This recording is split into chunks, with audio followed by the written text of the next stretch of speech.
Apa kabar kalian semua? Semoga Sobat Novel Stories Donghua hari ini diberi kesehatan, dan langsung saja ke alur ceritanya. Episode ke-326, dengan judul Tuan Tanah Air Surgawi. Langsung ke dalam alurnya. Kerumunan itu sangat iri. Orang ini sangat dihormati oleh kedua peri, dan mereka sedang berselisih dengannya. Ini membuat darah banyak anak muda mendidih, dan mereka semua ingin berada di tempatnya. Namun, orang yang terlibat tidak mengungkapkan apapun. Itu karena si Hao tahu bahwa keduanya sangat berbahaya, dan kemungkinan besar mereka akan mengarahkan pedang mereka satu sama lain suatu hari nanti. Piring gioknya sangat jernih, dan cangkir 9 naga di atasnya sangat halus. Itu adalah karya seni yang luar biasa indah. Itu memiliki kualitas logam dan batu, namun sepertinya tidak keduanya. 9 garis cahaya warna-warni mengalir, dan anggur di dalamnya berwarna hijau tua. Gelombang wangi melayang di udara. Si Hao mengucapkan terima kasih dan menjatuhkan piala 9 naga setelah mengangkatnya. Dia segera merasakan gelombang-gelombang panas di dalam dirinya, seolah-olah naga banjir sedang berjalan melalui kapalnya. Dia tidak bisa membantu tetapi melepaskan erangan. Ini sangat mengejutkannya. Secangkir anggur ini melampaui anggur iblis kecil, dan tidak hanya ada obat spiritual di dalamnya, bahkan ada komponen obat-obatan ilahi. Ini adalah minuman ilahi sejati dan itu sangat tak ternilai harganya.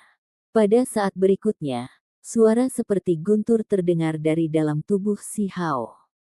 Cahaya warna-warni hijau meletus dengan sangat vital. Seluruh tubuhnya bersinar, dan dia hampir langsung masuk ke dunia ukiran. Wajahnya segera berubah dan dia dengan cepat menghentikan dirinya sendiri. Ia masih belum ingin maju ke tahap selanjutnya. Meskipun dia berada di level transformasi spiritual yang sempurna, dia masih merasa dia masih bisa memolesnya sedikit. Dia berharap bisa menembus batas orang kuno. Namun, efek pengobatan secangkir anggur ini sangat kuat dan dengan paksa berusaha untuk memajukan kultivasinya. Si Hao terpaksa langsung duduk dan mengedarkan simbol di dalam tubuhnya untuk menekannya. Akhirnya, bola cahaya hijau tua ditekan olehnya dan dikompresi bersama. Itu perlahan tenggelam ke dalam dagingnya, karena dia tidak membiarkannya menembus. Ekspresi semua orang berubah. Banyak orang tahu bahwa dia berada pada level sempurna dari transformasi spiritual dan mencapai level legendaris. Dia bahu-membahu dengan para tetua terhormat di zaman kuno, jadi mengapa dia tidak menerobos dan malah menekannya? Makhluk dari pegunungan Archaic Divine semuanya terkejut. Banyak dari orang-orang mereka yang menebak alasannya. Itu karena mereka cukup kuat dan lebih mengerti. Misalnya, banyak dari nenek moyang mereka yang pernah melakukan hal serupa, dan pada akhirnya mereka menjadi dewa. Yue Chan dan peri rubah surgawi sama-sama kagum, dan ini adalah pertama kalinya mereka berdua terlihat begitu serius. Mereka tidak bisa tidak mengevaluasi kembali si Hao setelah melihat tindakannya, karena ini adalah bakat muda yang seperti legenda. Dia sangat kuat, dan ini tidak hanya dibandingkan dengan mereka yang berada di wilayah gurun. Dia bahkan sebanding dengan bakat yang sekte besar kuno dengan sepenuh hati menuangkan sumber daya mereka ke dalamnya. Kakak, apakah kamu sudah siap untuk melayani Raja Iblis? Sepertinya aku bisa melihat sepotong masa depan, hehe, peri rubah surgawi tertawa ringan dengan bibir melengkung. Riak dari tatapannya bisa mengguncang jiwa seseorang, dan senyumannya bisa meruntuhkan dinding. Dia sangat cantik. Masih ada semacam hubungan antara dia dan sekte saya, jadi dia tidak bisa berjalan bersama dengan sekolah Anda. Peri Yue Chan berbicara dengan nada yang sangat luar biasa. Seluruh dirinya indah dan murni. Pada saat yang sama, arena militer mendidih karena keributan. 2 ahli tertinggi terbunuh, dan ini semua dilakukan oleh seorang anak muda. Benar-benar sulit untuk dipercaya, dan oleh karena itu secara alami ada desas-desus yang hebat. Pada akhirnya, Si Hao bangkit. Dia berhasil menyegel kekuatan medis dan menyimpannya setelah dia masuk ke alam ukiran untuk membantunya maju dengan cepat. Saya berterima kasih kepada Kaisar Manusia. Dia berteriak dengan suara nyaring. Sekarang, arena militer telah sedikit tenang, tetapi mata semua orang masih tertuju pada Si Hao. Dia tampak sangat tenang, saat rambutnya tersebar di sosoknya yang tinggi dan ramping. Matanya sangat cerdas saat dia melihat sekeliling. Di dalam kuil surgawi, semburan api emas naik. Mereka terbakar dengan keganasan sehingga bahkan ruang di sekitar mereka tampak berubah, memberi orang perasaan yang agak menakutkan. Gelar diberikan kepada Si Hao. Tiba-tiba, suara nyaring terdengar. Itu bergemuruh seperti suara guntur. Kaisar Batu sangat menghormatimu dan ingin memberimu gelar seorang raja. Ketika hukuman ini diumumkan, keributan segera terjadi. Berapa umurnya? Dia hanyalah seorang remaja berusia 13 tahun, namun dia akan diberikan gelar bangsawan. Masih terlalu dini untuk memberinya gelar raja, karena budidayanya terlalu rendah. Gelar tuan sudah cukup untuk saat ini, karena dia tahu bahwa Si Hao akan menerobos cepat atau lambat dan dapat memasuki dunia itu. Seseorang memahami maksud Kaisar Manusia. Apakah kalian semua merasa bahwa gelar tuan bisa diberikan? Kaisar Batu bertanya dengan suara biasa, tetapi itu mengguncang seluruh arena militer. Perasaan mengesankan yang dia berikan sama seperti dewa yang turun ke dunia ini, membuat semua orang merasa terpesona. Hanya dalam hitungan detik, seluruh arena menjadi sunyi. Setelah itu, pasukan elit arena militer berkumpul bersama. Kaisar Batu itu bijaksana dan berpandangan jauh ke depan. Mereka pasti setia, dan di tempat ini, pasukan terdiri dari setidaknya puluhan ribu. Mereka berteriak bersama, mengguncang langit dan bumi. Suara mereka bergema di langit. Aku ingin tahu gelar apa yang akan diberikan Kaisar Batu kepadanya. Semua orang bertanya. Tuhan Surgawi. Itu hanya dua kata, namun membuat banyak orang gemetar. Seorang penguasa surgawi berusia 13 tahun, atau tingkat tertinggi sebelum seorang raja. Semua orang menyadari bahwa Kaisar Batu tersentuh secara mental dan mengklasifikasikan Si Hao sebagai penerus yang mungkin. Sepertinya dia dianggap lebih tinggi dari yang lain. Seseorang yang bisa duduk dalam posisi seperti itu harus mempertimbangkan banyak hal, jadi tentu saja ada beberapa motif egois, tetapi juga beberapa hal yang harus dipertimbangkan dari perspektif yang luas. Niat Kaisar Batu mungkin tidak sepenuhnya ditetapkan pada ahli warisnya. Arena militer benar-benar terguncang, dan puluhan ribu orang terkejut. Ini adalah tanda yang sangat jelas bahwa di masa yang akan datang, seorang raja muda surgawi akan naik ke kejayaan dan bahkan mungkin menjadi kaisar manusia di masa depan. Sementara itu, pegunungan Archaik Divine dan perwakilan kekuatan besar lainnya juga dipindahkan. Ekspresi mereka berubah lagi dan lagi. Si Hao adalah satu-satunya yang bisa dianggap tenang. Apa yang begitu hebat tentang seorang tuan surgawi? Wilayah gurun akan menjadi kacau. Jadi ini bukanlah sesuatu yang istimewa. Sementara itu, dia sudah cukup mempesona hari ini, dan bersama dengan gelar semacam ini, sepertinya dia berada tepat di bagian paling berbahaya dari badai. Berikan kepada Si Hao gelar Tuan Surgawi Tanah Air. Itu hanya beberapa kata, tapi mengguncang dunia. Seluruh arena militer terguncang, dan awan di langit tersebar oleh api emas. Pemandangan itu sangat menakutkan. Ketika semua orang mendengar ini, mereka semua gemetar dan merasakan gelombang kecurigaan. Mereka tidak salah dengar, bukan? Tuan Surgawi sudah dikatakan dan dilakukan, tetapi mengapa ada gurun sebelum gelar ini? Apakah itu mewakili wilayah gurun? Banyak orang terdiam. Apa yang Kaisar Batu coba lakukan dengan memberikan gelar penguasa surgawi semacam ini? Bahkan beberapa raja mengungkapkan ekspresi aneh. Hahaha, selamat kakak. Kami adalah keturunan klan Batu sejak awal, dan sekarang kami sama seperti Raja Surgawi, membuat kami semakin dekat. Lord Huntian berjalan untuk mengucapkan selamat. Dia bertubuh besar dan memiliki penampilan heroik. Sambil berjalan, dia memegangi kotoran gadis muda dengan cara yang tidak terkendali. Kaisar manusia menganugerahkan gelar dengan otoritas yang dihormati, jadi bagaimana mungkin semua orang tidak terguncang? Banyak orang memiliki tatapan aneh di mata mereka. Segera setelah itu, tempat ini secara alami tidak bisa damai.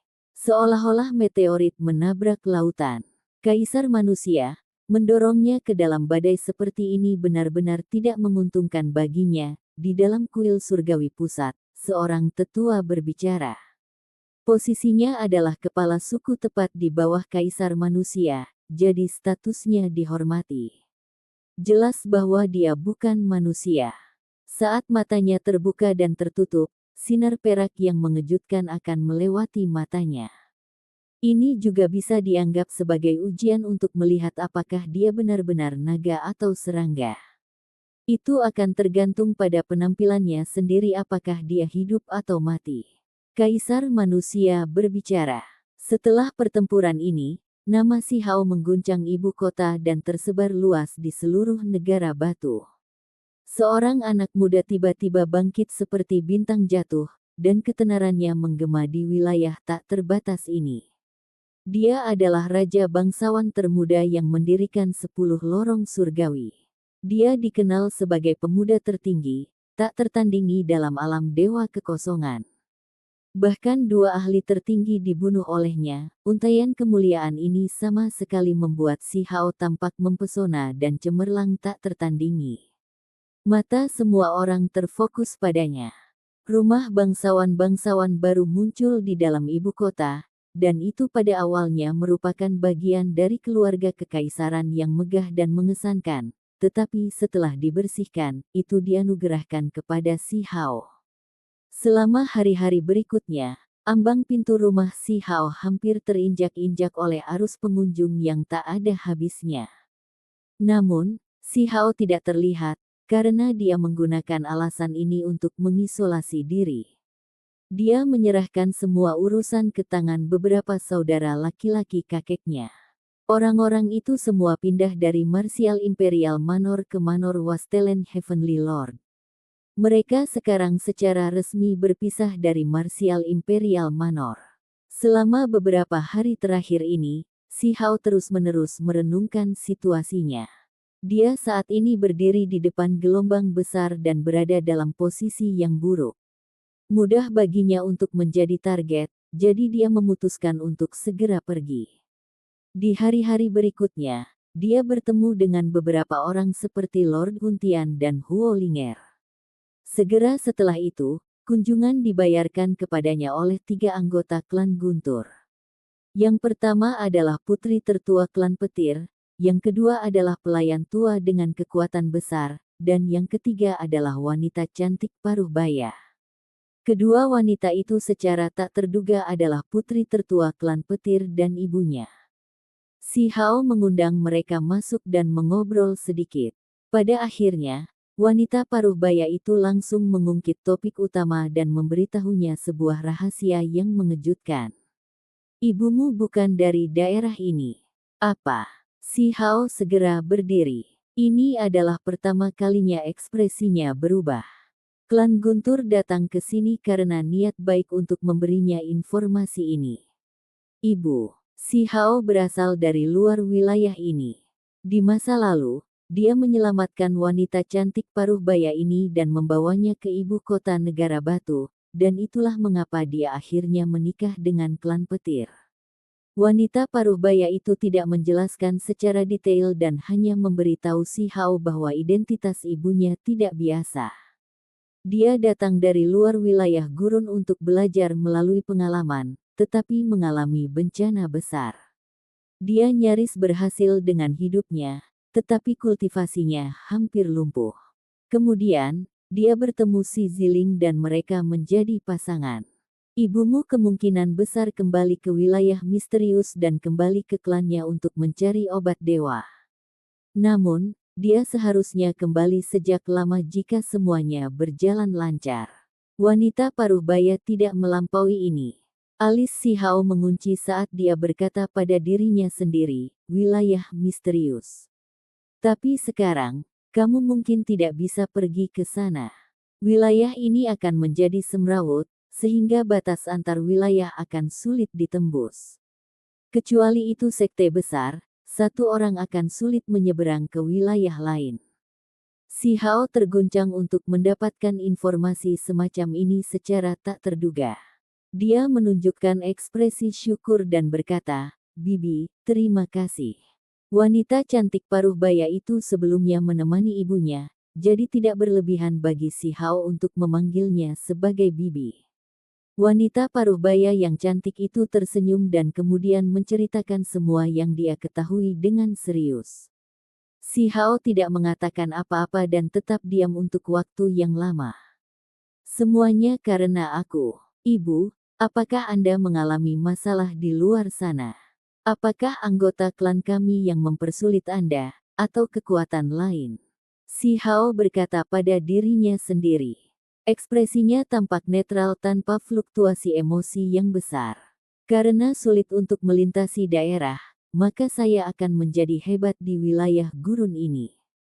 Suatu hari, ketika saya menjadi cukup kuat, saya akan berbaris ke wilayah misterius. Petik 2. Saya memiliki 2 anak perempuan, dan ketika saya masih muda, saya bercanda dengan ibumu bahwa mereka berdua akan dinikahkan dengan Anda.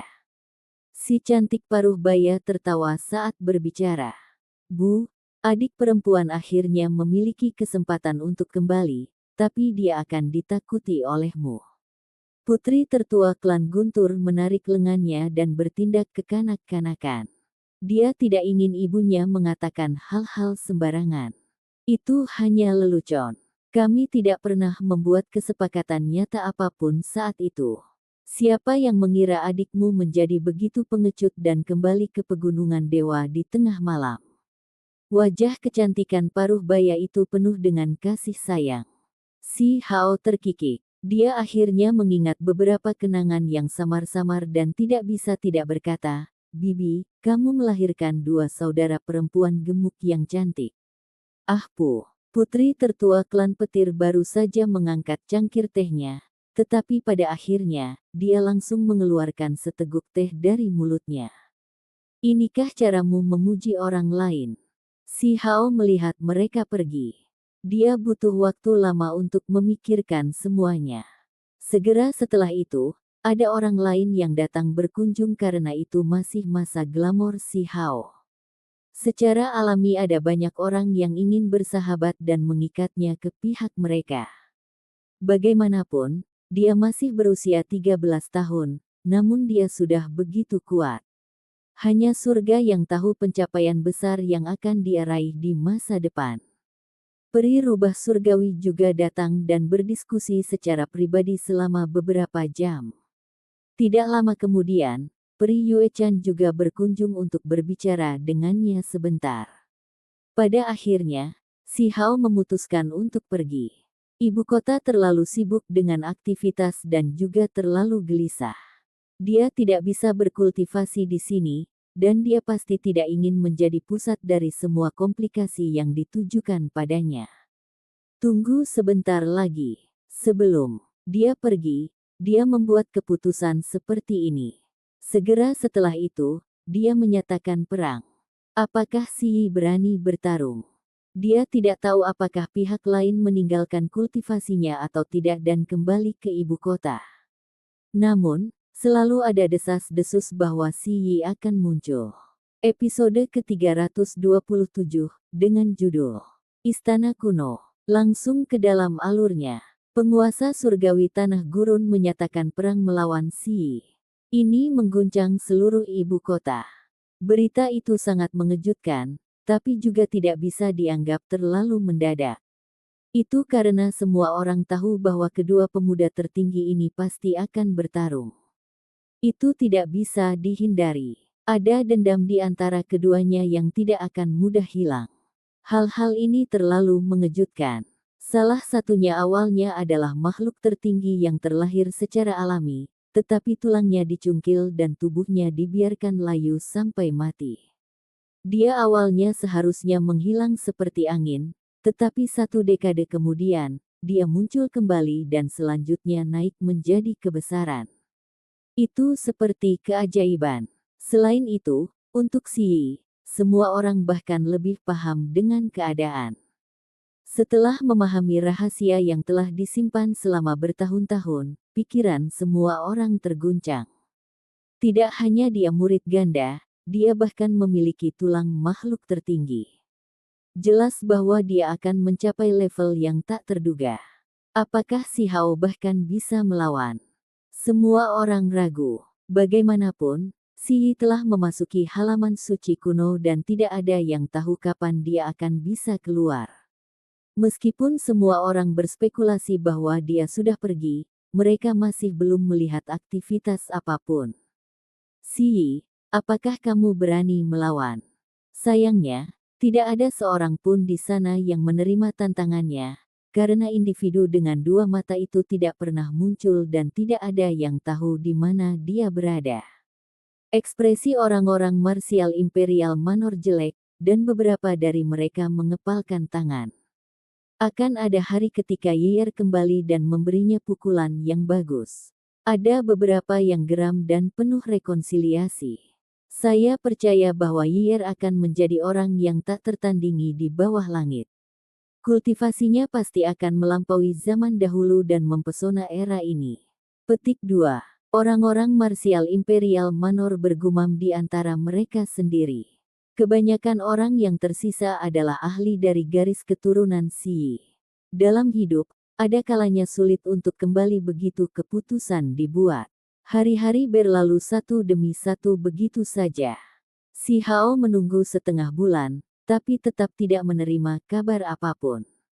Dia menghela nafas, karena dia hanya bisa pergi sekarang. Saya siap bertarung kapanpun Anda kembali. Ini adalah kalimat yang ditinggalkan Si Hao sebelum melanjutkan perjalanannya. Sementara dia memutuskan untuk pergi, Stone Country sangat gelisah. Secara khusus, ada banyak aktivitas tersembunyi di sekitar ibu kota, dengan pembudidaya yang sangat kuat masuk dan keluar. Bahkan ada seseorang yang mengundang seorang pembunuh untuk mempertaruhkan semuanya. Selama pertempuran itu, Si Hao membunuh 2 ahli tertinggi. Namun, setelah semua orang mempertimbangkan segalanya, itu pasti bukan karena kekuatannya sendiri, karena dia mengandalkan beberapa kartu truf. Namun, itu pasti tidak bisa memiliki kegunaan yang tidak terbatas, jadi ada banyak kekuatan kuat yang ingin mengujinya. Seorang raja yang mulia muda ini membuat banyak orang gelisah. Bersama dengan klan hujan, keluarga Tuoba, pegunungan ilahi kuno, dan lainnya yang memiliki permusuhan terhadapnya, gangguan besar tidak bisa dihindari. Pembantaian akan terjadi. Sayangnya, orang-orang ini kecewa. Si Hao pergi tanpa suara, dan bahkan klan petir tidak melihatnya pergi, dan Tuan Huntian juga tidak melihatnya pergi. Dia diam-diam sudah lama pergi. Jalan-jalan di sekitar negara batu segera dipenuhi dengan sosok-sosok yang mencarinya, tetapi mereka tetap tidak menemukannya pada akhirnya. Si Hao pergi. Kepergiannya tidak diketahui, tanpa ada yang tahu kemana dia pergi. Adapun apa yang Kaisar Manusia berikan kepadanya, dan sumber daya kultivasi yang akan dia peroleh di masa depan, itu tidak menghentikannya sedikit pun. Dia masih pergi dalam perjalanan panjang. Hasil seperti ini membuat banyak orang terdiam. Dia benar-benar menjauhkan dirinya dari situasi genting dan membiarkan semua rencana orang-orang ini menguap. Itu adalah istana yang luas, dan ada batu-batu langka yang dipasang di sekitarnya yang mengalir dengan fluktuasi kekuatan ilahi. Itu seperti langit bintang, menarik lebih banyak perhatian semakin lama menatapnya. Tiba-tiba, fluktuasi aneh muncul, dan kulit binatang purba yang sangat besar melesat di udara. Tiba-tiba muncul dan menggantung dirinya di dalam aula besar. Si Hao sedang duduk di atas. Matanya terbuka lebar saat dia mengungkapkan ekspresi keheranan di depan istana kuno ini. Dia melompat dari kulit binatang itu dengan gesit dan berdiri di dalam aula istana. Dia mengangkat kepalanya dan melihat sekeliling pada apa yang tampak seperti lautan bintang. Ini pasti lokasi penting negara api, kata Si Hao pada dirinya sendiri. Kali ini, dia menerima bantuan dari Huo Linger. Setelah menerima koordinat, dia langsung melintasi kekosongan untuk mencapai tempat ini. Karena takut putrinya menderita kejadian yang tidak biasa, ayahnya mengukir beberapa koordinat di kulit Void Beast. Tanpa perlu seseorang untuk melakukan apapun selain mengaktifkannya, itu akan langsung menuju ke tujuan yang telah ditentukan sebelumnya. Selama kepergiannya, Huo Linger secara pribadi mengaktifkannya dan mengirim Si Hao langsung ke sini. Adapun Huo Linger, karena dia masih memiliki beberapa hal yang harus diurus, jadi dia untuk sementara tidak meninggalkan ibu kota negara batu. Sebenarnya, itu terutama karena dia tidak ingin orang mengetahui bahwa Si Hao memasuki negara api. Pada saat ini, 10 bagian surgawi yang dimiliki Si Hao pasti menjadi fokus perhatian semua orang. Semua kekuatan besar memperhatikannya, dan baik Si Hao atau Huo Linger tidak ingin orang lain tahu tentang ini.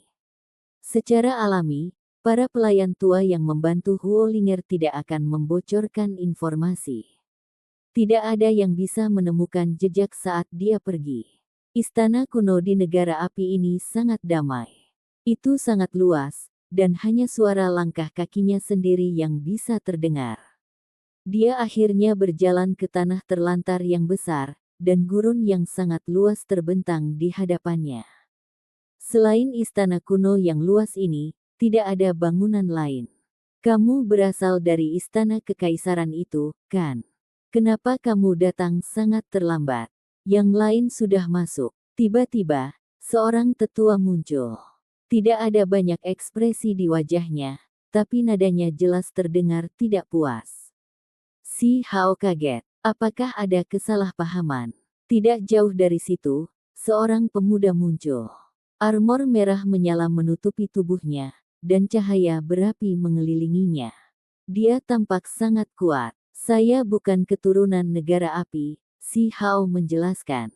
Ketika tetua mendengar ini, dia mengerutkan kening dan menatapnya. Kamu bukan anak klanku, tapi sepertinya bakatmu tidak buruk. Jika tidak, bagaimana Anda bisa menerima kesempatan seperti ini? Petik 2. Pria muda itu berkulit putih bersih. Sambil berdiri di dalam cahaya yang menyala-nyala, dia bertanya, siapa yang mengirimmu ke sini? Putri Huo Linger. Si Hao menjawab dengan jujur. Ternyata adikku itu. Ketika pemuda itu mengucapkan kalimat ini, Si Hao merasakan gelombang panas yang membara. Api di sekitar tubuh pemuda itu menjadi sedikit lebih meriah. Cepat dan masuklah. Sejak sang putri mengirim Anda, jangan membuatnya kecewa. Jika Anda bertemu seseorang dari luar daerah, lebih baik hindari konflik jika memungkinkan untuk menyelamatkan hidup Anda. Petik 2.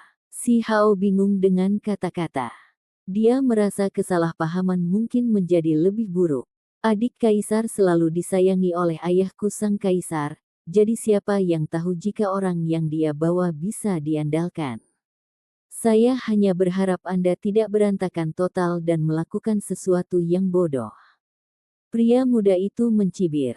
Dua lintasan cahaya api keluar dari pupilnya saat dia memperhatikan Si Hao dengan saksama. Ada sedikit ejekan dan niat dingin. Si Hao sangat tenang. Setelah mengalami begitu banyak, dia secara alami tidak akan bingung dengan kata-kata ini. Dia bisa merasakan bahwa pemuda ini sangat cemburu pada saudara perempuannya dan tidak memiliki niat baik. Lampu warna-warni menyala, dan simbol menyala di dalam istana besar. Orang saudari Linger, sangat muda, dan tidak terlalu istimewa. Jangan dibunuh oleh beberapa anak muda dari luar wilayah ini segera setelah Anda masuk dan mempermalukan reputasi negara api saya. Petik 2. Kamu terlihat sangat lembut dan cantik. Aku hanya takut kamu tidak akan bisa menangani semua lemparan dan belokan ke dalam. Petik 2. Jelaslah bahwa ini adalah dua putri. Persaingan di antara mereka terlihat cukup sengit, jadi mereka tidak begitu bersahabat. Baiklah, kamu bisa masuk ke dalam, kata sesepuh. Si Hao mengerutkan kening tetapi tidak menjawab pada akhirnya. Terlepas dari apakah Huo Linger memiliki motif tersembunyi, dia memang membantunya sebelumnya, jadi dia masuk ke dalam untuk melihat dan membantunya. Brother 16, tidakkah kamu ingin masuk ke dalam dan memamerkan bakatmu? Seorang wanita muda bertanya. Tentu saja aku pergi. Saya hanya menunggu orang saya datang, jawab pemuda itu. Hehe. Orang-orang kita juga belum datang dan tidak terburu-buru untuk masuk. Kedua gadis itu tertawa saat berbicara. Si Hao tidak mengatakan apa-apa dan sudah lama berbalik untuk menuju ke kedalaman gurun. Sosoknya berubah menjadi titik kecil dan menghilang dari cakrawala. Dia langsung masuk seperti itu tanpa mengambil jalan memutar. Apakah dia benar-benar mengejutkan atau hanya bodoh? Apakah dia mencoba mati? Seringai dingin muncul di sudut pria muda dengan baju besi merah. Siapa tahu, dia mungkin benar-benar ahli yang bisa memaksa masuk. Seorang wanita muda tersenyum dan berbicara. Lelucon yang luar biasa. Pemuda berpakaian merah tua itu menggelengkan kepalanya. Tiba-tiba, sinar api meletus dan matahari besar muncul. Itu berwarna merah tua seperti darah, tapi juga sangat menyilaukan sehingga sulit untuk dilihat. Kakek ketiga. Ketiga anak kekaisaran segera menyambutnya dengan hormat. Apakah seorang pria muda baru saja masuk? Suara tua terdengar dari dalam matahari yang besar. Iya, orang yang baru saja masuk adalah orang yang dipilih oleh Huo Linger. Petik 2. Saya sudah mendapat kabar. Mungkin ada semacam kesalahpahaman. Suara yang dipancarkan dari dalam matahari besar itu samar dan ambigu. Jika seseorang tidak mendengarkan dengan cermat, mereka tidak akan mendengar dengan jelas. Kakek ketiga, ada apa? Mereka bertiga bertanya. Mungkin ada beberapa kejadian tak terduga di dalam, dan beberapa gangguan mungkin timbul. Saya khawatir akan ada korban yang berlebihan. Tetua di dalam matahari besar berbicara dengan lembut dan jenis. Energi yang kuat berfluktuasi keluar. Tidak peduli seberapa kuat orang di luar wilayah ini, mereka tetap tidak akan berani terlalu berlebihan, kan? Pria muda dengan pakaian merah tua mengerutkan kening saat dia berbicara. Yang saya takuti adalah banyak dari mereka yang berasal dari luar wilayah ini adalah orang-orang yang akan mati. Penatua berbicara dengan lembut sebelum berbalik dan pergi. Matahari besar yang gemerlap melayang dan melayang ke langit. Suara lemah ditransmisikan. Ini masih baik-baik saja, bagaimanapun juga perlu sedikit lebih kuat dan sengit. Apa maksud kakek ketiga? Orang-orang yang tertinggal bingung. Bahkan sesepuh yang menjaga daerah ini tidak dapat sepenuhnya memahami situasinya. Saat kelompok kita yang lain tiba, mari kita juga masuk. Meski ada beberapa bahaya, dan orang-orang dari luar wilayah ini kuat, ini juga menyiratkan bahwa ini akan menjadi peluang besar. Salah satu putri kekaisaran berbicara. Gurun itu sangat megah dan luas. Si Hao merasa ada sesuatu yang tidak beres segera setelah dia melakukan perjalanan kira-kira 10 li. Tanah di bawah kakinya semakin panas dan semakin panas, membuat telapak kakinya sedikit terbakar. Ketika si Hao meninggalkan ibu kota, celah di kehampaan muncul di reruntuhan paviliun surga mending. Untaian energi primordial berputar-putar, seolah-olah seseorang dengan paksa mencoba merobek ruang untuk keluar. Namun, saat kabut melayang, daerah itu menjadi damai kembali. Tapi kemudian, bagian lain dari ruang terbuka sedikit. Daerah ini tidak stabil, dan perpecahan ini akan terbuka dari waktu ke waktu. Seolah-olah sebuah pintu akan terbuka setiap saat yang terhubung dengan dunia kecil kuno itu. Sepertinya kita masih harus menunggu beberapa hari. Yer akhirnya akan muncul. Petik 2. Jika si Hao ada di sini, dia pasti akan tercengang, karena ada laba-laba emas yang sangat besar di dalam reruntuhan ini. Auranya menakutkan, seperti fosil purba saat dia beristirahat dengan tenang di sini. Rumor mengatakan bahwa leluhur dari Danau Roh Iblis adalah laba-laba emas yang akhirnya berubah menjadi dewa. Ini jelas bukan dewa itu, karena mereka telah menurun terlalu banyak seiring berlalunya waktu. Ini adalah master dari Danau Roh Iblis, dan juga guru leluhur Si Ziteng yang dia beri penghormatan beberapa tahun yang lalu. Dia melindungi pintu masuk demi Si. Itu selalu tinggal di sini selama periode waktu ini.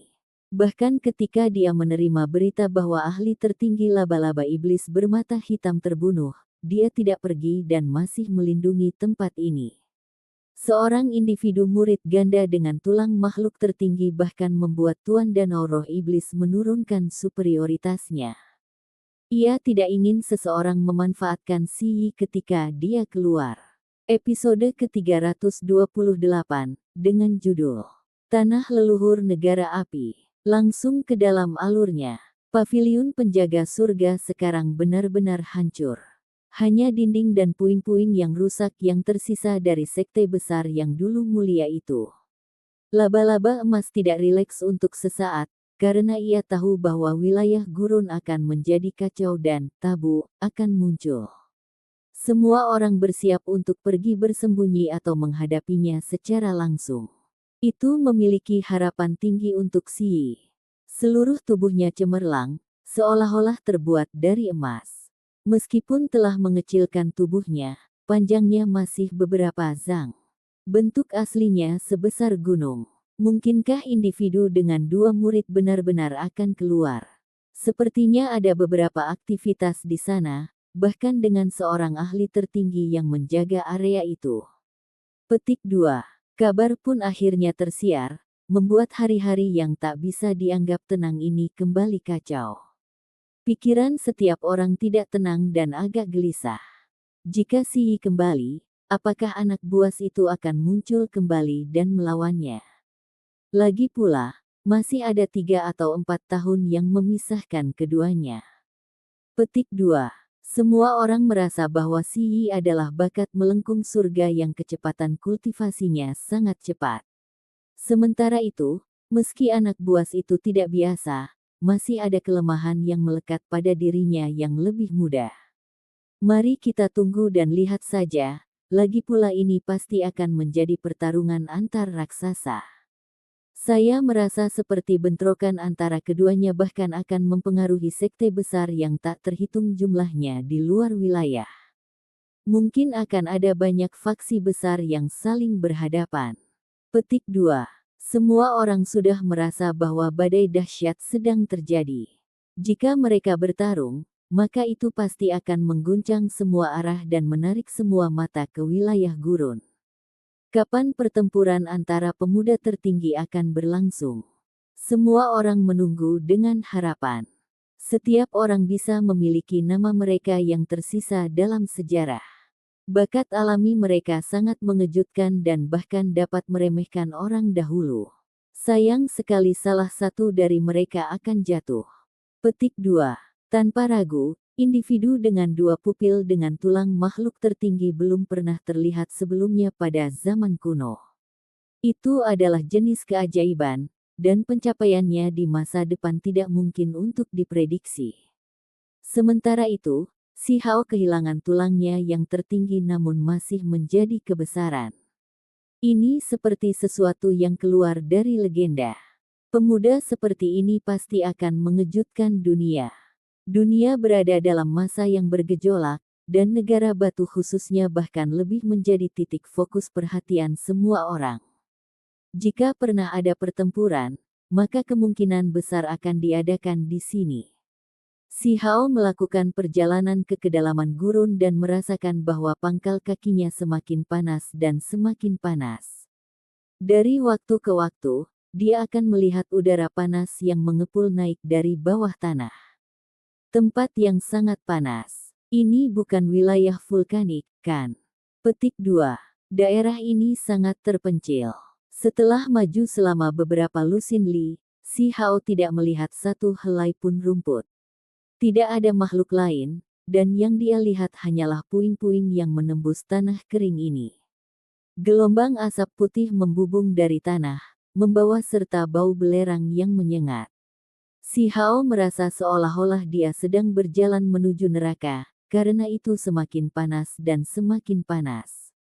Dia berjalan selama lebih dari 100 li dan akhirnya melihat hamparan berkabut.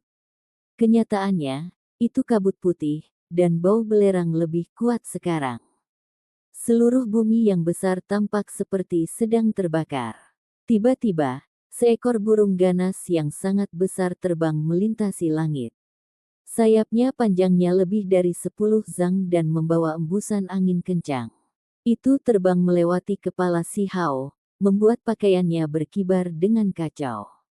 Setelah melakukan perjalanan sejauh ini adalah pertama kalinya dia bertemu makhluk lain. Ada beberapa sosok di punggung burung raksasa itu. Mereka terkejut menemukannya berjalan kaki, dan semuanya memperlihatkan penampilan aneh. Sebenarnya ada seseorang yang berani melakukan perjalanan melalui gurun yang luas ini tanpa menemukan jalan memutar atau cara lain untuk menyeberanginya. Apakah dia mencoba menggunakan tubuhnya sebagai umpan dan menemukan peluang besar? Petik 2. Orang bodoh ini terlalu sembrono. Sempurna, kami akan membiarkan dia menyelidiki semuanya. Jika memang ada semacam penemuan, kami akan mengambilnya darinya, gumam seseorang. Burung besar itu memasuki awan dan berputar-putar untuk memantau gerakan Si Hao. Si Hao mengangkat kepalanya dan melihat burung ganas itu. Dia menutup matanya dan melanjutkan tanpa menunjukkan jenis reaksi apapun. Aoh, di kejauhan, suara gemuruh keras terdengar. Serigala merah besar muncul saat dikelilingi oleh cahaya yang menyala-nyala. Tingginya lebih dari 10 zang dan panjangnya 20-30 zang. Itu ganas dan tampak menyeramkan. Gigi seputih saljunya seperti bilah tajam. Bulu di tubuhnya berwarna merah tua seperti darah, dan saat cahaya melingkar di sekitarnya, ia tampak seperti binatang buas yang sangat kuat. Si Hao tercengang. Dia tahu bahwa dia akhirnya dekat dengan tujuannya karena dia sudah melihat makhluk lain. Akan ada lebih banyak makhluk, dan bahaya yang dia antisipasi akan muncul dengan sendirinya. Setelah sampai di sini, akan ada semburan asap putih yang akan meletus dari tanah. Suhunya cukup untuk memanggang orang hidup-hidup, dan bahkan ada area tertentu yang menghasilkan gelembung magma merah cerah. Tempat seperti apa yang akhirnya dia datangi? Si Hao masih tidak tahu, dan dia merasa dia harus sepenuhnya memahaminya. Dia ingin memanggil beberapa orang, tetapi mereka semua waspada. Akhirnya, setelah melakukan perjalanan selama beberapa li, jalanan berbau darah, menyiratkan bahwa ini adalah daerah yang berbahaya. Meskipun sebagian besar bau belerang telah ditutup-tutupi, dia masih bisa mencium sebagian darinya. Itu singa bertanduk naga bermata emas. Tubuh gunung itu berbentuk singa, tetapi sepasang mata emas dan tanduk naga. Tubuhnya tertutup sisik hijau, membuatnya tampak seperti keturunan yang sangat kuat. Pada akhirnya, masih mati mengenaskan di sini. Di luar ini, masih ada beberapa fragmen artefak berharga dan anggota tubuh manusia. Itu benar-benar pertumpahan darah. Hanya ada satu kolam magma. Warnanya merah cerah dan tidak terlalu besar, panjangnya hanya sekitar 4 atau 5 zang. Semua mayat jatuh di sini, dengan sebagian besar dimakan sesuatu. Medannya cukup unik, karena ini adalah gurun pasir yang membentang sejauh mata memandang. Tidak ada kawah vulkanik, namun ada genangan magma dan gas panas bumi yang naik secara spiral. Itu membuat ruang di sekitar tempat ini menjadi buram. Kamu, naik dan lihat. Seseorang di belakang serigala merah itu menunjuk ke Si Hao dan menyuruhnya untuk maju. Si Hao menatap mereka sekilas tetapi tidak terlalu memperhatikan mereka. Dia memperhatikan dari lokasinya dan dia bisa merasakan bahwa itu adalah sekelompok murid tingkat raja yang mulia. Melalui jejak di lengan baju mereka, dia tahu bahwa ini adalah bangsawan dari negara api. Apakah kamu mendengar kami atau tidak? Yang kita bicarakan adalah kamu. Pergi ke kolam magma dan lihatlah. Petik 2. Mereka semua merasa bahwa Si Hao hanyalah seorang anak muda yang sendirian. Kekuatan satu orang tidak bisa sehebat itu, dan sepertinya timnya musnah dengan hanya dia yang tersisa. Akibatnya, dia sangat rentan. Apakah kamu tuli? Kami berbicara dengan Anda. Jika Anda tidak ingin mati, cepatlah dan lihatlah. Orang-orang di atas serigala besar itu berteriak. Ini sangat aneh. Ada semacam makhluk di dalam magma, dan itu sangat berbeda dari luar, gumam Si Hao. Orang-orang dari belakang mencibir dan mencabut pedang Qi ke arah Si Hao untuk memaksanya maju. Mereka memperlakukannya seperti makanan untuk mengeluarkan makhluk-makhluk di dalam magma. Anda tidak ingin minum untuk bersulang melainkan dari kalah taruhan. Pergi, pancing makhluk itu. Mereka ingin memaksa Si Hao lebih dekat ke kolam magma. Dasar idiot yang tidak tahu perbedaan antara hidup dan mati, bahkan jika karakter hebat dari keluargamu datang, mereka tetap tidak akan berani memperlakukanku seperti ini. Si Hao berbalik dan menatap mereka dengan mata dingin. Itu hanya satu tampilan, namun orang-orang di dalam party itu semua gemetar dengan dingin. Pada saat yang sama, dua sambaran petir berwarna ungu keluar dari matanya untuk menghancurkan energi pedang.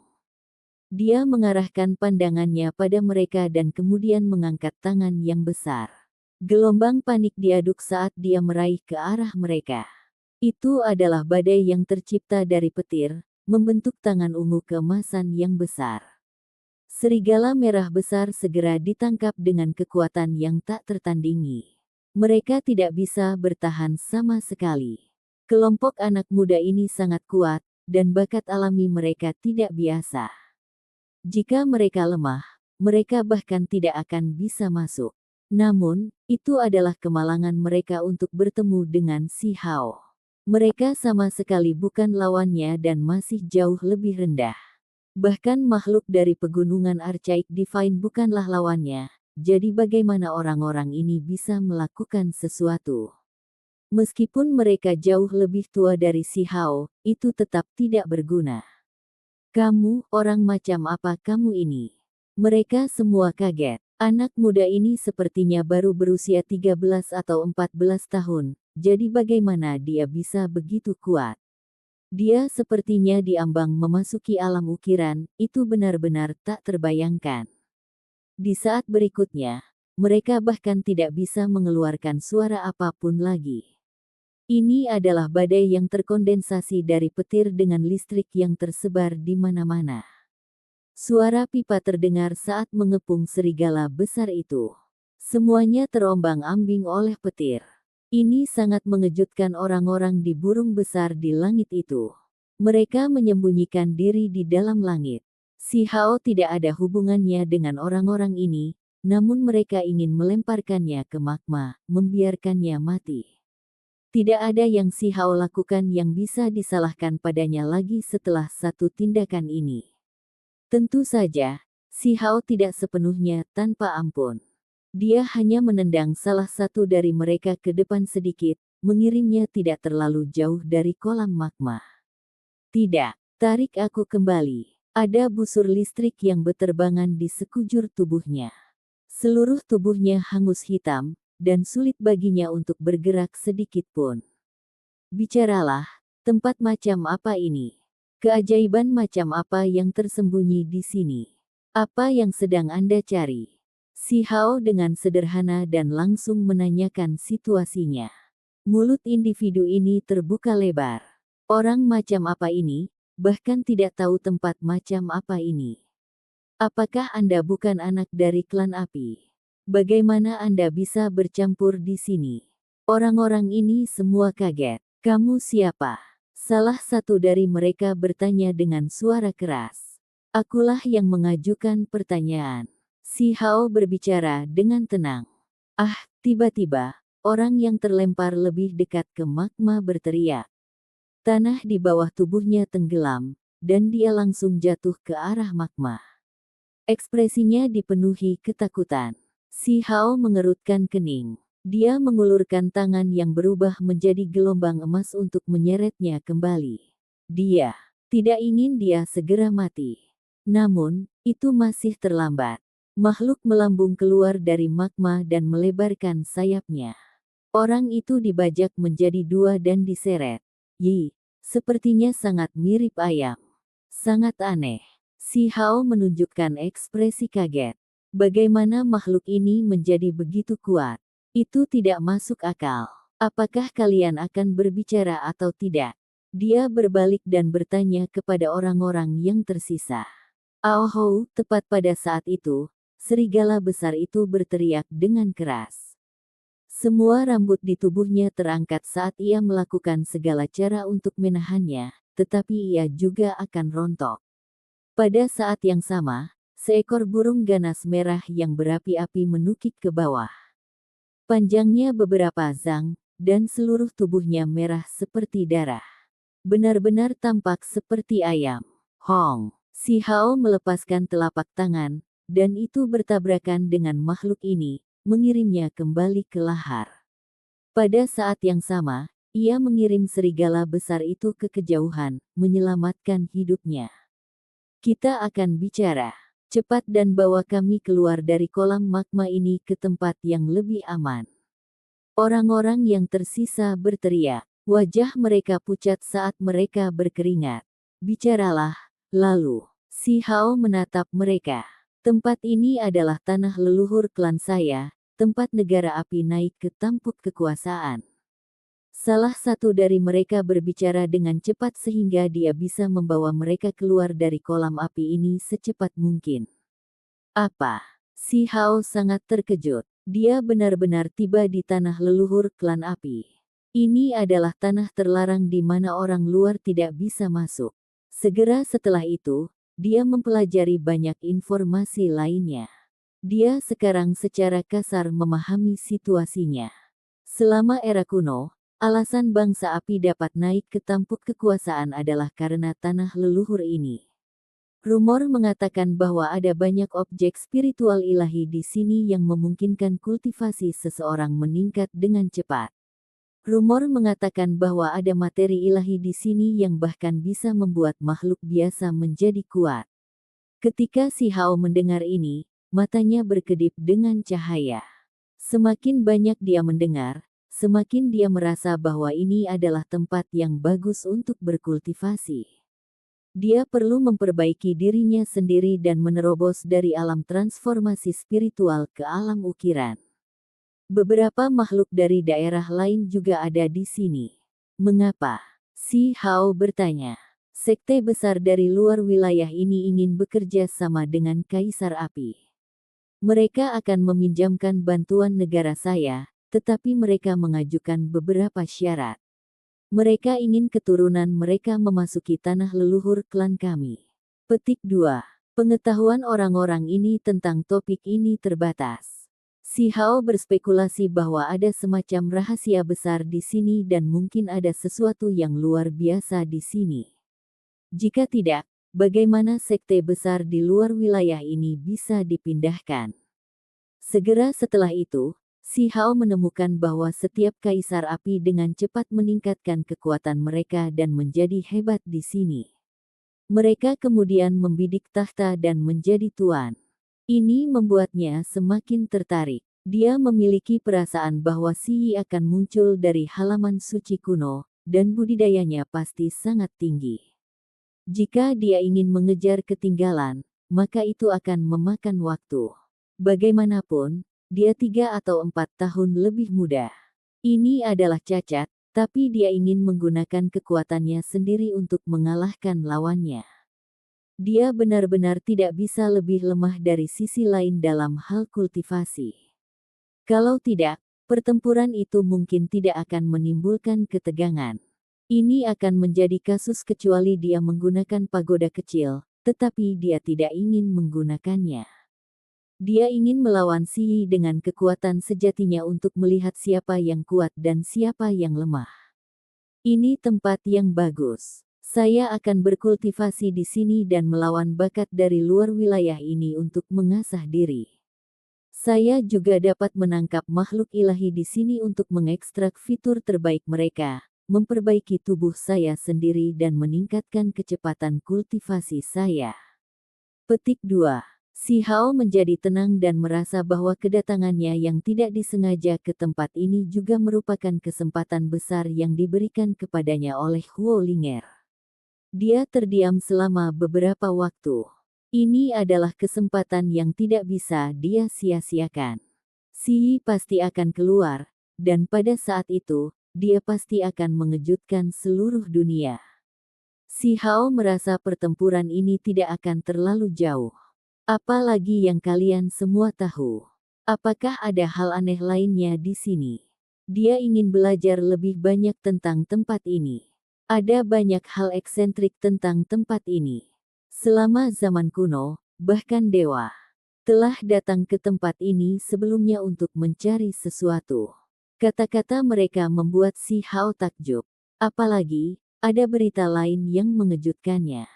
Roh penjaga negara api lahir di sini selama zaman kuno, dan melindungi negara kuno ini. Episode ke-329, dengan judul Wilayah Scarlet, langsung ke dalam alurnya. Magma menyembur keluar, mengirimkan kilatan cahaya yang menyengat. Makhluk itu menyerang dengan bulu merah dan sayap metalik. Dengan jeritan, itu menyebabkan gelombang merah mengalir ke bawah. Si Hao menjentikkan jarinya, dan untaian energi pedang terbang. Dengan suara puh, burung ganas itu terluka. Sejumlah besar darah menetes. Orang-orang di samping semuanya terguncang, inilah perbedaan di antara mereka. Ketika mereka bertemu dengan burung abnormal ini, mereka hanya bisa mundur, sementara individu ini bisa meretasnya sampai darah mengalir kemana-mana. Burung ganas merah tua mengeluarkan teriakan panjang sebelum jatuh ke dalam kolam. Panas bergolak dan magma terciprat dalam gelombang, menciptakan pancaran yang membakar daging orang. Itu sekali lagi bersembunyi. Ini sangat aneh.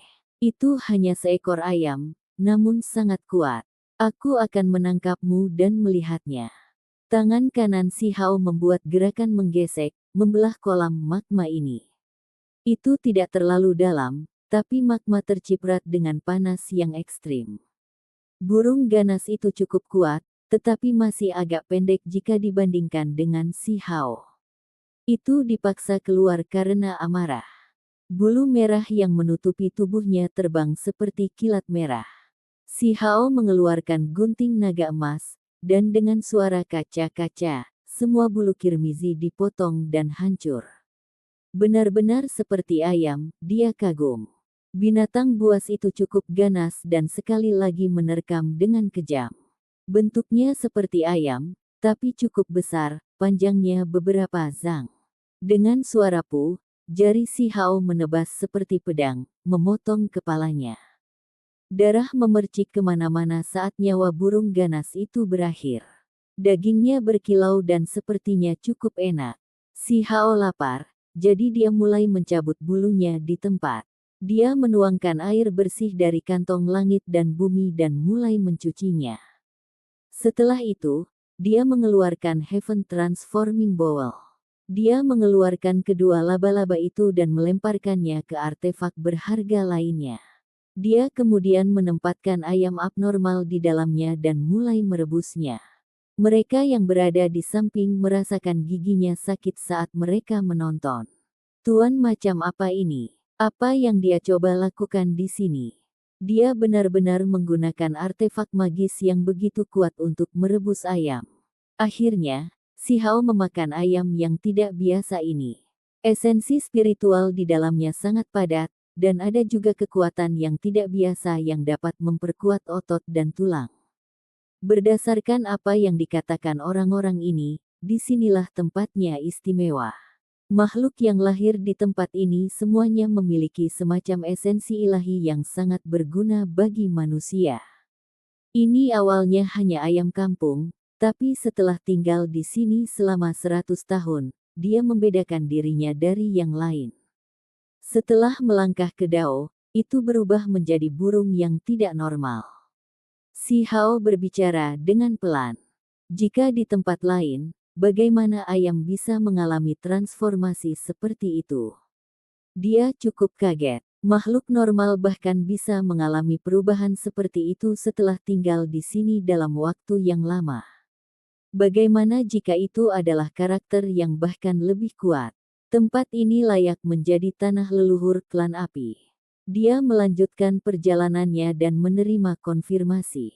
Dia membunuh seekor mastif liar, menemukan bahwa itu adalah makhluk biasa lainnya yang mengalami transformasi untuk mendapatkan kemampuan unik. Mengubah busuk menjadi keajaiban, bahkan membuat makhluk biasa menjadi burung ganas. Jika seseorang dapat melacak ini kembali ke akarnya dan memperolehnya, lalu seberapa kuatkah seseorang menjadi? Si Hao agak tersentuh. Orang-orang itu menjadi pelayan Si Hao, dan serigala besar yang mencapai lebih dari selusin zang menjadi tunggangannya. Mereka melakukan perjalanan melalui gurun yang terik dengan cara yang berani dan kuat. Ya, teratai biru. Salah satu dari mereka berteriak kaget. Ada lembah besar di depan mereka, membelah gurun menjadi dua. Di dalam kegelapan, cahaya biru berkedip. Ada sekuntum bunga teratai, tetapi bukannya berakar di dalam air, bunga itu berasal dari retakan batu. Itu cukup pendek, tingginya hanya 1 inci, tetapi bunganya sebesar mangkuk. Warnanya biru berkilau, dan meskipun masih ada jarak yang cukup jauh yang memisahkan mereka, mereka sudah bisa mencium aromanya. Petugas di samping Si Hao juga berjalan. Mereka ingin mengambilnya karena itu barang bagus. Itu memiliki sifat ilahi yang sangat kuat yang hanya bisa ditemui tetapi tidak diharapkan. Di tempat ini, hanya rumput liar yang tumbuh di sini jauh melebihi obat-obatan spiritual dari dunia luar. Itu bukan masalah kelangkaan mereka, melainkan karena mereka menyerap substansi ilahi dari area ini. Tiba-tiba, seekor burung besar menukik turun dari langit, meretas beberapa aliran energi pedang untuk menghentikannya. Artefak berharga juga diturunkan untuk membunuh Si Hao. Enyah. Teriakan terdengar dari atas burung ganas itu. Mereka selalu mengikuti di belakang dan telah lama memikirkan Si Hao sebagai umpan meriam. Mereka menggunakannya untuk memancing makhluk unik itu, tetapi tidak pernah mengira bahwa dia akan sekuat itu, jadi mereka tidak ingin terburu-buru bertindak tanpa pandang bulu. Sekarang mereka melihat tangkai obat teratai, mereka tidak bisa menahan diri lagi dan dengan cepat menghentikannya. Itu karena mereka tahu bahwa objek spiritual semacam ini sangat langka dan dapat memajukan kultivasi seseorang. Itu sangat bermanfaat bagi mereka. Sial. Si Hao mengambil tindakan, menggunakan tangannya untuk membentuk jejak Xuanmi. Telapak tangan dan jari-jarinya membentuk binatang buas kuno, mengeluarkan suara angin dan guntur. Teknik-teknik berharga itu semuanya hancur, dan orang-orang itu terguncang. Bagaimana dia bisa sekuat ini? Dia bisa dengan tangan kosong menghancurkan artefak berharga.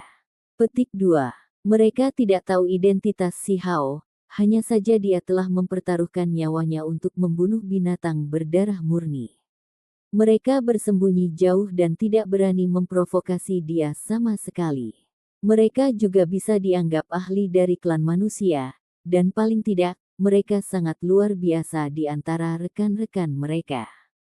Namun, jika dibandingkan dengan Si Hao, ada perbedaan yang sangat besar.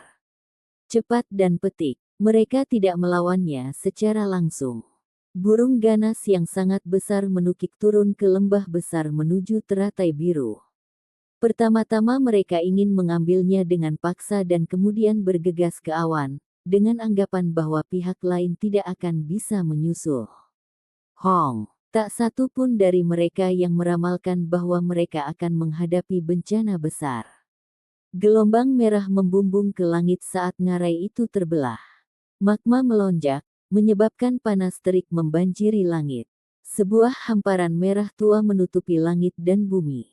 Tempat ini sangat berbahaya, dan suhunya sangat tinggi hingga mencapai tingkat yang tak tertahankan. Mereka mengalami krisis yang hebat.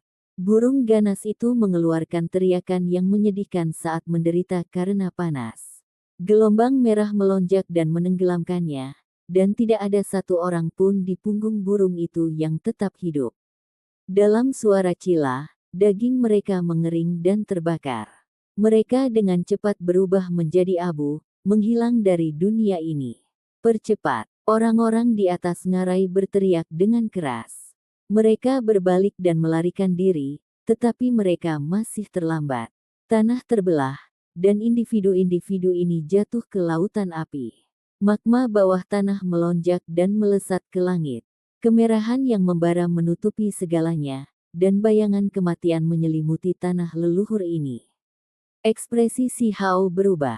Dia bergerak cepat setelah merasakan bahwa itu berbahaya. Magma cair berwarna merah tua itu sangat panas, dan sekali terendam, itu berarti kematian. Dia tidak punya waktu untuk menyelamatkan siapapun, karena semuanya terjadi terlalu cepat. Seolah-olah langit sedang runtuh, dan lingkar 10 li mengalah. Cairan merah tua itu menyelimuti langit. Serigala besar mengeluarkan teriakan, dan matanya penuh ketakutan. Akhirnya, ia tenggelam ke dalam magma, dan bahkan tulangnya pun lumer. Si Hao menghela napas. Dia berdiri di atas artefak berharga dan bergegas ke awan. Saat dia melihat segala sesuatu yang terbentang di bawah, dia merasa bahwa orang benar-benar tidak berarti di hadapan alam. Segala sesuatu dalam lingkar 10 li runtuh, berubah menjadi magma. Selain itu, ada simbol di dalam nyala api yang terang, terjalin tentang untaian demi untai. Tidak heran bahkan para ahli tidak tahan dan benar-benar berubah menjadi abu. Layak menjadi tanah leluhur klan api. Ini bukan pertama kalinya Si Hao menghela nafas kagum, dengan setiap pengalaman tidak seperti yang terakhir. Semuanya akhirnya tenang, dan lembah besar itu lenyap. Semuanya berwarna merah tua, dan beberapa danau magma muncul. Itu tidak mendingin atau mengering. Itu beristirahat dengan damai di sana begitu saja sambil bersinar merah cerah. Ini adalah jenis keajaiban alam yang hanya bisa membuat orang lain mendesah kagum. Di dalam danau, Blue Lotus terangkat naik turun. Saat ia berakar di dalam magma, tidak hanya tidak layu, penampilannya mulai berubah, mengembangkan kilau perak. Sungguh batang obat yang bagus. Itu sudah menyerap cukup banyak karakteristik ilahi tempat ini. Jika saya bisa mendapatkannya, waktu kultivasi saya bisa berkurang beberapa bulan, seseorang berkata dengan lembut. Ini adalah anak muda yang berusia sekitar 16 atau 17 tahun. Ada sepasang sayap di belakangnya dengan aliran listrik yang menderu-deru. Dia 3 atau 4 tahun lebih tua dari Si Hao dan saat ini sedang melihat obat di dalam danau merah. Matanya membara karena keinginan. Namun, dia tidak bertindak membabi buta tanpa berpikir dan hanya mengayunkan sayapnya. Dengan suara sua, dia muncul tidak jauh dari Si Hao dan berkata, "Adik, bantu aku keluar dan turunkan obat itu untukku." "Mengapa kamu membuatku pergi?" Si Hao bertanya. "Tidak ada alasan. Aku menyuruhmu pergi, jadi pergi." Remaja bersayap memiliki senyuman di wajahnya, tetapi dia sudah menunjukkan sejenis intimidasi. Si Hao langsung mengerti. Dia dianggap sebagai pelayan, membuatnya bingung dengan kata-kata. Ini terlalu sombong, bukan? Kamu berasal dari luar wilayah ini. Benar, pemuda itu menganggukkan kepalanya. Muridnya berkedip, dan sikap tinggi tersembunyi di dalamnya. Apakah datang dari daerah lain membuatmu lebih unggul?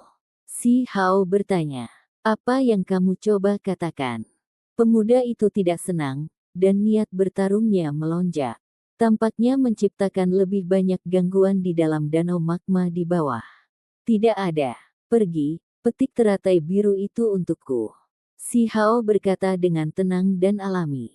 Dia mengatakannya dengan cara yang sama persis seperti yang dilakukan pihak lain sebelumnya.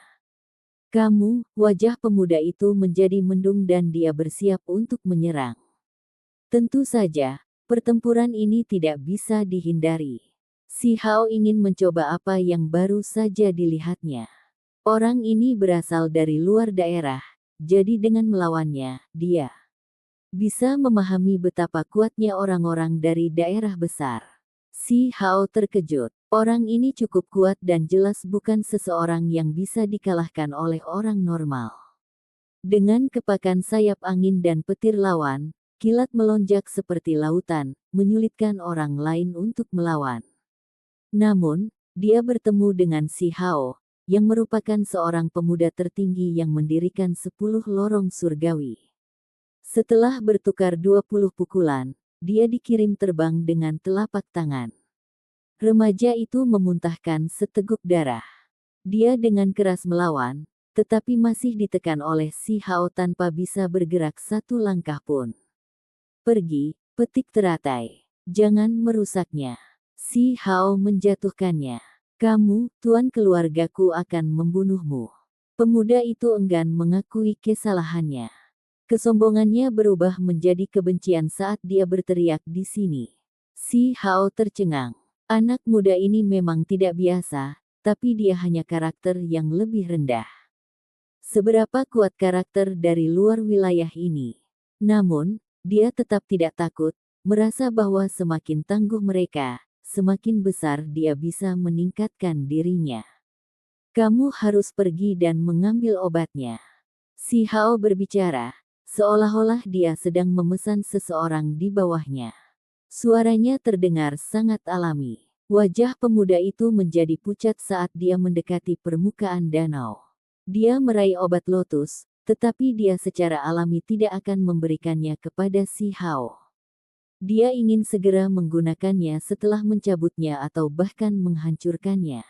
Namun, begitu dia melakukan kontak dengan permukaan magma, pusaran air muncul, yang benar-benar menelannya ke dalam danau magma. Dia berteriak kaget, dan darah merah tua terciprat tinggi ke udara. Ada sebuah rumah besar di bawah danau, dan saat ini dibuka lebar-lebar. Simbol berkedip di bawahnya. Terlepas dari apakah itu danau atau magma yang terbentuk, semuanya diciptakan olehnya. Bangsawan ilahi. Ada seseorang yang berteriak kaget dan dengan cepat bergegas. Divine Manor adalah ruangan istana yang ditinggalkan oleh orang-orang kuno dan sangat cocok untuk memahami Dao dan berkultivasi. Berkultivasi di dalam selama beberapa hari mirip dengan budidaya di luar selama beberapa bulan. Ada seseorang yang nafasnya menjadi berat. Di dalam tanah leluhur klan api, ruangan istana seperti ini akan muncul dari waktu ke waktu, dan setiap saat, itu akan menyebabkan pertempuran besar. Setiap Divine Manor hanya dapat dikembangkan dalam waktu singkat sebelum runtuh dengan sendirinya dan tenggelam dalam kehancuran. Namun, itu tetap membuat orang-orang berebut untuk mendapatkan tempat ini. Upaya beberapa hari setara dengan berbulan-bulan kultivasi pahit, jadi semua orang merindukan kesempatan seperti ini. Jika seseorang beruntung, bahkan akan ada beberapa warisan dan hal-hal lain yang terkandung di dalam Divine Manor. Mereka semua adalah ciptaan kuno, misterius dan kuat. Sosok manusia melintas, dan lebih dari 10 orang bergegas ke artefak berharga dari semua arah yang berbeda. Sebuah pertempuran terjadi, dan mereka semua menatap ke Divine Manor di dalam danau itu dengan mata penuh gairah. Si Hao secara alami tergerak juga. Dia benar-benar membutuhkan tanah kultivasi semacam ini. Episode ke-330, dengan judul Divine Manor. Langsung ke dalam alurnya. Siu. Seberkas cahaya perak terbang ke arah belakang kepala Si Hao dengan kecepatan luar biasa. Itu disertai dengan embusan angin kencang dan mekar dengan simbol. Si Hao bergeser ke samping bahkan tanpa berbalik. Dia mengulurkan lengannya dan menangkapnya di atas bahunya. Itu adalah panah perak panjang bertuliskan banyak simbol dengan penampilan berkilau dan misterius. Sepertinya itu memiliki kekuatan untuk menembus daging binatang buas yang sangat besar. Dia berbalik tiba-tiba dan melemparkan panah ke satu arah. Panah perak sekarang terbang dengan kecepatan yang jauh lebih tinggi, menciptakan suara gemuruh di udara saat ia terbang. Sinar perak itu jauh lebih indah dari sebelumnya, melesat ke depan seperti bulan perak yang meledak. Itu tidak lagi tampak seperti anak panah, tetapi seperti gunung perak saat itu hancur, menciptakan ledakan yang luar biasa. Dong! Setelah ledakan keras, sesosok tubuh tersandung kembali. Busur panjang dan perisai di tangannya meledak, dan dia terluka parah. Dia batuk seteguk darah. Makhluk itu bukan manusia, tapi seorang ahli perkasa dengan sayap berbulu di punggungnya. Dia adalah ras yang sama dengan pelayan yang jatuh ke magma saat itu. Dia adalah makhluk yang kuat, tapi Si Hao masih lebih kuat. Apakah negara api mengumumkan perang terhadap kita?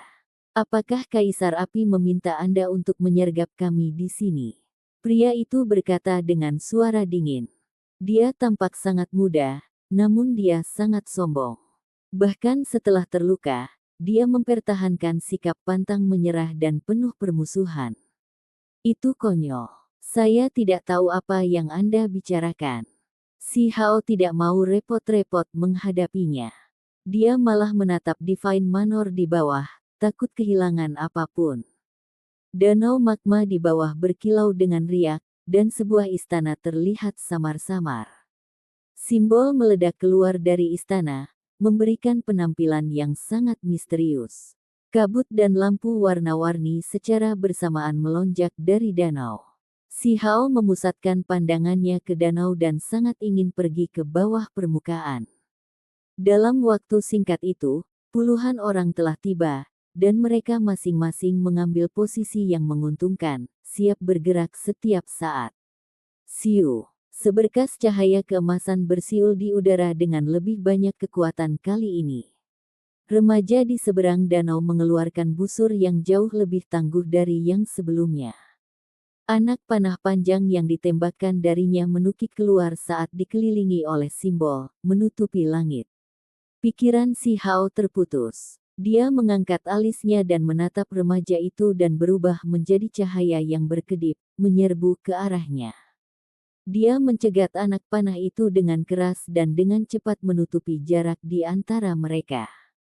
Anak muda ini cukup kuat. Angin dan sayap gunturnya mengepak dan menyerang Si Hao seperti dua pisau lebar. Sementara itu, petir yang menyengat dan menyilaukan berderak di udara, seolah-olah Dewa Guntur sendiri sudah gila. Si Hao juga akrab dengan guntur dan kilat. Membuat segel tangan dengan jari-jarinya, dia mengaktifkan teknik berharga Suan Ni di tangannya dan menarik baut yang tak terhitung jumlahnya ke tubuhnya. Dia kemudian menyerang dengan tinju dan memperbesar dampaknya beberapa kali lipat, melepaskan serangan petir yang lebih ganas. Akhirnya, setelah pertukaran singkat, tinju Si Hao menghantamnya dengan kekuatan sedemikian rupa sehingga seluruh tubuhnya mulai pecah. Dia terus-menerus mengambil langkah mundur dan mengeluarkan banyak darah. Tubuhnya hangus hitam, dan dia ingin membuka mulut untuk mengatakan sesuatu. Kamu. Ini adalah satu-satunya kata yang berhasil dia keluarkan sebelum tubuhnya meledak menjadi genangan darah. Baik daging maupun jiwanya tidak selamat. Kerumunan itu ketakutan, mundur sekaligus. Mereka telah menyadari bahwa remaja itu adalah seorang ahli yang hebat dari luar daerah terlantar dan bukanlah seseorang yang harus mereka ajak bermain-main. Namun, Mereka tidak pernah berpikir bahwa si Hao akan membunuhnya secepat itu. Magma berdeguk, menampakkan istana di bawah. Itu adalah bangunan megah dan kuno yang secara mengejutkan tidak dilelehkan oleh magma. Gerbang istana sudah terbuka dan simbol-simbol bermunculan dari dalam. Pergilah. Akhirnya, seseorang tidak bisa menunggu lebih lama lagi dan berusaha untuk masuk. Tidak terlalu banyak orang di sekitar saat ini. Hanya beberapa lusin yang datang, menjadikan ini kesempatan besar. Jika ada terlalu banyak orang, tempat ini pasti akan jatuh ke dalam kekacauan, dan pertempuran sengit pasti akan terjadi. Tidak mau tertinggal di belakang yang lain, semua orang di kerumunan memanggil artefak berharga mereka untuk perlindungan dan menyerang istana. Si Hao juga sedang bergerak. Dia mengaktifkan murid ganda itu dan mengamati pemandangan di bawah, berharap untuk mengetahui lebih banyak tentang tempat ini. Murid itu tidak terhalang oleh magma dan bisa menembus semua kabut, dan bahkan cahaya warna-warni ilahi tersebar di depannya. Itulah kemampuan fundamental dari murid ganda, untuk melihat melalui semua hal yang dibuat-buat dan mencapai jati diri mereka yang sebenarnya. Simbol menghalangi jalan, membuatnya sangat berbahaya. Dia segera menemukan beberapa kebenaran tentang tempat ini. Simbol-simbol bertumpuk rapat di seberang pintu masuk istana, dan itu sangat rumit dan mendalam. Benar saja, di bawah perlindungan artefak berharga, seseorang berhasil melompat ke magma tanpa terbakar. Namun, ketika dia mencapai pintu masuk, dia mengeluarkan teriakan saat artefak berharganya retak. Kelompok itu terpaksa mundur. Sekelompok orang semuanya gagal. Dua dari mereka mencoba masuk dengan paksa, tetapi tidak hanya artefak berharga mereka dihancurkan, bahkan tubuh mereka berubah menjadi percikan tetesan air hujan sebelum berhamburan ke danau magma. Ini adalah kesengsaraan. Hanya mereka yang bisa selamat dari area simbol ini yang bisa masuk. Gumam seseorang. Mereka berpencar menjadi kelompok-kelompok kecil dan berdiskusi dengan kenalan mereka, dan sebagai hasilnya, suasana yang sebelumnya intens sedikit berkurang. Setidaknya, mereka tidak lagi bertarung satu sama lain. Untuk masuk, seseorang harus memiliki tubuh fisik yang cukup kuat untuk menahan simbol kesusahan sementara juga memiliki teknik berharga yang luar biasa untuk terus memecah simbol yang diatur di depan gerbang. Ekspresi wajah semua orang berubah drastis pada kesimpulan itu, karena tubuh mereka pasti tidak cukup kuat untuk menahan tekanan, apalagi memiliki kemampuan untuk menggunakan dan memahami simbol-simbol itu. Dari waktu ke waktu, beberapa orang akan naik ke gerbang, tetapi mereka semua akan diledakkan. Simbol-simbol itu berputar dengan kecepatan yang menyilaukan dan hampir mustahil untuk diurai. Setelah menontonnya sebentar, si Hao memutuskan untuk mengambil tindakan, karena fluktuasi yang kuat mendekati dari langit yang jauh dan lebih banyak orang berkumpul. Lebih dari 100 orang telah tiba dalam waktu singkat ini. Penemuan Divine Manor adalah kesempatan yang langka. Semua yang mendengarnya akan senang dengan berita dan bergegas ke sini dengan kecepatan tinggi. Si Hao melangkah ke depan gerbang. Dia membuat segel tangan tanpa henti, lalu memukulnya dengan telapak tangannya. Simbol-simbol terbang satu demi satu yang hanya terdiri dari teks tulang paling primordial. Mereka tidak terlalu dalam, namun semuanya berhasil memasuki istana. Dia tidak mengandalkan tubuh kokohnya, tetapi memutuskan untuk menyelesaikannya dengan simbol. Mereka bergabung, berevolusi, dan kemudian dihidupkan kembali. Itu adalah proses yang sangat rumit, dan semua konsentrasi si Hao difokuskan pada tugas ini. Dia menyimpulkan dan menurunkan tanpa henti, mengirimkan simbol dengan cepat untuk menghancurkan penghalang yang menutupi pintu masuk istana. Fluktuasi yang kuat datang dari jauh dan sosok emas muncul. Remaja itu terbungkus dalam api emas dengan sepasang angin kuning cerah dan sayap guntur di punggungnya, seolah-olah itu dibuang dari emas ilahi. Saat sayap mengepak, 10.000 sambaran petir menyambar, menutupi seluruh langit. Meski usianya masih muda, remaja itu memancarkan aura yang sangat menakutkan yang membuat banyak remaja manusia bergidik. Kaki mereka hampir menyerah di bawah mereka saat mereka gemetar ketakutan. Beberapa remaja berdiri di belakangnya, semuanya menyerupai pemanah yang dibunuh oleh si Hao saat itu. Tak satu pun dari mereka muncul, dan mereka mengikuti remaja itu dari dekat. Kita harus masuk. Kita kehabisan waktu. Rambut emas menggantung longgar di punggungnya dan sayap emas mengepak di belakangnya. Remaja itu mengerutkan kening, dan dengan goyangan sayapnya, puluhan ribu sambaran petir terbang ke langit.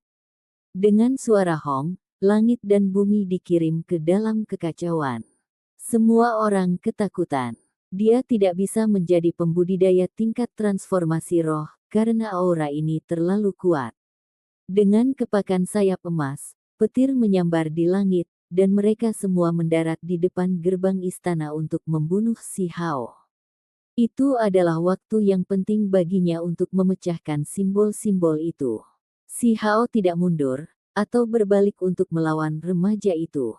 Sebaliknya, tubuhnya menyala, menciptakan spiral emas di sekujur tubuhnya untuk melucuti petir yang tak terhitung jumlahnya. Akibatnya, cahaya ilahi tiba-tiba melonjak ke seluruh tubuhnya. Sementara lautan guntur melahapnya, seluruh tubuhnya menjadi tembus cahaya, karena teknik berharga Kunpeng telah diaktifkan untuk menyerap listrik. Dia terkejut di dalam hati, bagaimanapun, karena remaja itu sangat kuat dan sulit untuk dihadapi. Dia jelas telah mencapai engravemen realem. Berbalik, si Hao menemukan seorang remaja yang tidak jauh lebih tua dari dirinya. Dia memiliki rambut emas terurai dan mata yang menakutkan. Hampir ada sesuatu yang menyeramkan dalam kecantikannya yang luar biasa. Yi, itu menarik. Anda sebenarnya bisa memblokir serangan saya. Remaja itu berbicara dengan lembut. Si Hao tidak memperhatikannya dan melambaikan tangannya dengan gerakan menyapu. Dia kemudian mengambil 4 langkah berturut-turut, yang hampir membawanya ke istana. Sekarang dia membawa lebih banyak simbol, yang sangat padat. Itu adalah momen paling kritis. Di belakangnya, remaja bersayap emas itu mengeluarkan busur panjang dan menariknya dengan suara weng. Sebuah panah emas ditembakkan dengan agresivitas yang menusuk. Semua orang terkejut, karena tekanan yang dihasilkannya tidak lagi terasa seperti anak panah, melainkan gunung yang besar. Anak panah itu berguling dan bergemuruh di udara dengan aura yang mencengangkan. Mata si Hao menjadi dingin. Itu memang panah kuat yang ditembakkan oleh ahli hebat dari alam ukiran. Jika dia tidak bereaksi, dia mungkin akan tertembus. Namun, jika dia melakukannya, maka semua upaya sebelumnya mungkin menjadi sia-sia dan dia harus memecahkan simbol itu lagi.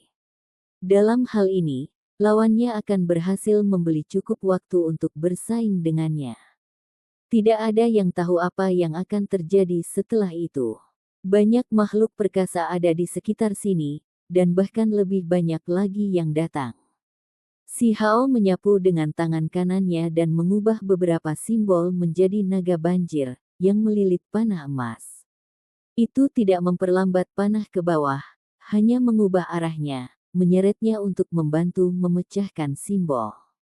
Terlalu tangguh. Kerumunan itu takjub. Dia sangat efisien. Salah satu tangannya terus memecahkan simbol, sementara yang lain berhasil mengalihkan panah dan menggunakannya untuk keuntungannya. Di belakangnya, remaja berambut emas mengawasinya dengan mata dingin. Dia menarik busur secara berurutan dan menembakkan beberapa anak panah berturut-turut. Cahaya keemasan yang indah menyapu langit satu demi satu, dengan semuanya ditujukan ke bagian tubuh vital si Hao, seperti bagian belakang kepalanya, tenggorokannya, dan jantungnya. Si Hao menoleh dan tersenyum. Dengan lambaian tangannya, obat lotus di pintu gerbang ada di tangannya. Dia kemudian melangkah ke dalam aula kuno, hanya menyisakan bayangan. Dia telah memecahkan semua simbol. Dong, dong. Semua panah emas itu ditembakkan ke dalam istana, membuat suara yang memekakkan telinga seolah-olah mereka bertabrakan dengan drum surgawi. Kerumunan berteriak dan menyerbu ke depan sekaligus, mencoba mengikuti Si Hao ke istana kuno. Sayangnya, gerbang besar ditutup dengan suara berderit. Simbol-simbol panas meletus lagi dan istana tenggelam kembali ke dalam danau magma. Istana itu redup dan di dalam sangat sunyi, dengan satu-satunya suara adalah langkah kaki Si Hao. Aku ingin tahu apakah aku bisa memasuki tempat ini murni dengan kekuatan tubuhku. Pada kenyataannya, dia memiliki kepercayaan diri yang tinggi pada kekuatan fisiknya. Dia memilih menggunakan simbol untuk masuk ke tempat ini untuk mengevaluasi kekuatan dan kekurangannya sendiri. Istana itu sangat besar, dan sudah bertahun-tahun sejak ada orang yang menginjakkan kaki di dalamnya. Berdiri di dalam seperti berdiri sendiri di dunia yang sunyi. Dia berbaris maju dan menjelajah dengan hati-hati di sepanjang jalan. Bangunan di dalamnya kuno dan membusuk dari waktu ke waktu. Sebuah lampu minyak dengan nyala api seukuran kacang berkedip di depannya di udara. Bisakah itu menjadi pelita ilahi? Si Hao terkejut. Objek umum tidak pernah bisa tetap menyala dari zaman kuno sampai sekarang. Dia berjalan lebih dekat ke tempat lampu perunggu yang sangat tua diletakkan di atas platform batu. Lampu itu tertutup debu, dan banyak simbol tertulis di atasnya. Itu hanya alat sihir biasa dan bukan benda ilahi. Setelah beberapa eksplorasi yang cermat, dia merasa sedikit kecewa. Namun, ketika dia melihat cairan di bawah lampu, jantungnya berdetak kencang. Apakah itu darah dewa? Lampu perunggu itu kuno namun biasa, namun cairannya benar-benar luar biasa. Meski hampir mengering, sedikit yang tersisa masih cukup kuat untuk membuat orang bergidik. Tekanan yang diberikannya sangat mencekik sehingga sulit untuk bernafas di sekitarnya. Cairan itu berada di genangan yang agak gelap dan tidak memiliki kilau, namun itu mengandung energi ilahi yang begitu kuat yang tidak menyebar setelah bertahun-tahun. Si Hao melepas sumbu dengan hati-hati dan mengambil lampu perunggu. Dia kemudian memeriksanya dengan hati-hati dan menemukan fluktuasi yang menakutkan. Saya tidak bisa memakannya begitu saja. Saya akan menyimpannya untuk nanti.